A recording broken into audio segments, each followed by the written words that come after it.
ଚାଷୀ ଭାଇମାନେ ଆପଣମାନଙ୍କର ପାଇଁ ଗୋଟେ ଖୁସି ଖବର କି ଧାନ ବିକ୍ରି କେବେ ହେବ ସେଇଟା ଏବେ ମାନ୍ୟବର ମୁଖ୍ୟମନ୍ତ୍ରୀ ପ୍ରଧାନମନ୍ତ୍ରୀ ଘୋଷଣା କରିଛନ୍ତି। ତାହା ଜାଣିବାକୁ ହେଲେ ଚ୍ୟାନେଲଟିକୁ ସବସ୍କ୍ରାଇବର ଏବଂ ବେଲ୍ ଆଇକନ୍ ଘଣ୍ଟି ବଜାଇବା ନ ଭୁଲିବେ। ଚାଲ ତାହେଲେ ଆଉ ଡେରି ନକରି ଖବରଟା ପଢ଼ିବା।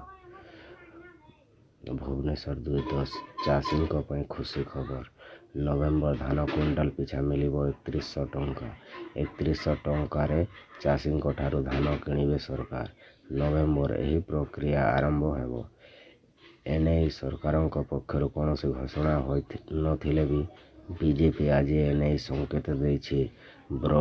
ବରଗଡ଼ ସୋହେଲାରୁ କୁଇଣ୍ଟାଲ ପିଛା 3100 ଟଙ୍କାରେ ଧାନ କିଣିବେ ସରକାର।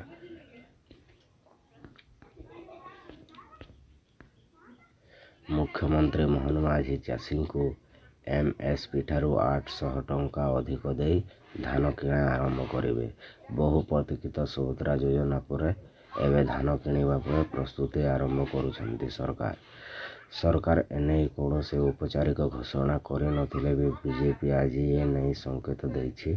2024 ନିର୍ବାଚନରେ ଧାନର MSP 3100 ଟଙ୍କା କରିବାକୁ ବିଜେପି ପ୍ରତିଶ୍ରୁତି ଦେଇଥିଲା।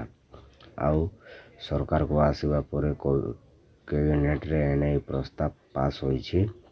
ଏବେ ଏ ଦିଗରେ ସରକାର ଆଉ ଏକ ପାଦ ଆଗକୁ ବଢ଼ିଛନ୍ତି।